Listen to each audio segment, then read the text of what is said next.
Hard space is a future that we've kind of created, set in the 2300s or so, not too far out. And it really speaks to humankind's kind of expansion into the solar system. There's a company called Lynx, and they're kind of at the epicenter of this growth and this exploration and discovery phase for humankind, where they built these huge electromagnetic railgates, which connects Earth to Mars and a bunch of other planets and resource-rich environments. It allows these ships to travel back and forth.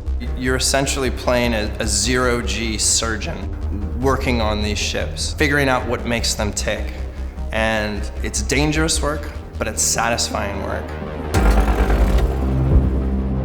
So the player has two primary tools. They've got their grapple tool, which lets them move large pieces of metal or use it to sort of swing around the level as if they were Spider-Manning through it. And they've also got their laser cutter for cutting through pieces of metal.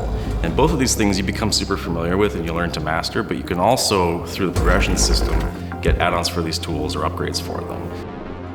Obviously, one of the main goals for the player is to become an expert and really just to overcome the challenges and the adversity of the experience. So I would say, having the sense that you've overcome things and become sort of the coolest space cowboy chopping up spaceships is enjoyable, not just for the player, but for people watching as well. It's incredibly enjoyable to see someone that's really good at the game. Over time, you can get more precise tools, but you can also get macro and get more and more powerful tool sets. So you can kind of pick your poison with what kind of player you want to be.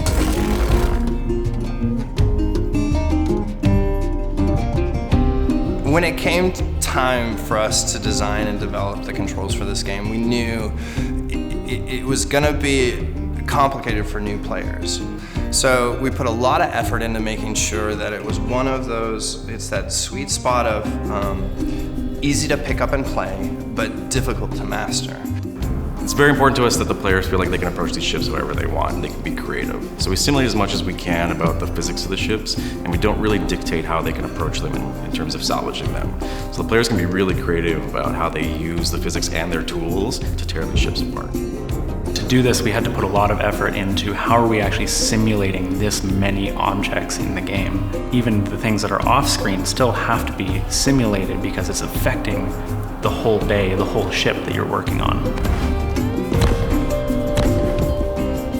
And the more you play and the further you progress in the campaign, the bigger the ships get, the more complicated they get, the higher value of the pieces that you can pull from it become, but also on the flip side, the more dangerous they become. So it takes more thinking, it takes a higher skill level, it takes you upgrading your tools and your equipment and your helmet and your suit.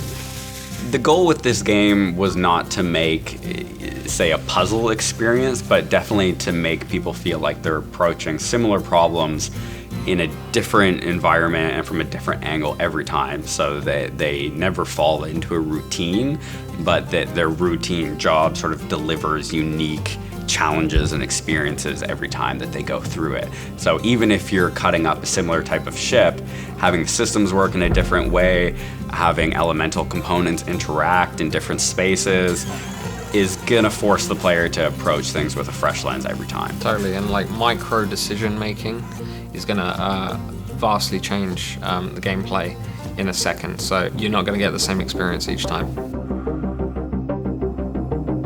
We really embrace this idea of systemic design, which is all about providing this fertile ground for emergent gameplay experiences, either things that the player's experiencing or things that they can do. And it really rewards player creativity with experimentation. And that's something that we find really exciting. We've seen so many interesting strategies emerge and interesting scenarios emerge as people play this game, and we're extremely excited to see more as we enter early access.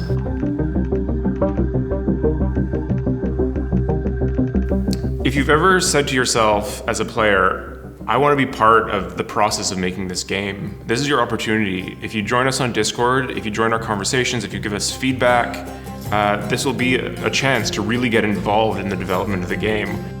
For 4 years, it's only been our studio, essentially, that's played this game, and having the opportunity to open the doors for hopefully thousands of players to come in and start just getting more and more feedback. I mean, we think chopping up spaceships is cool with powerful tools.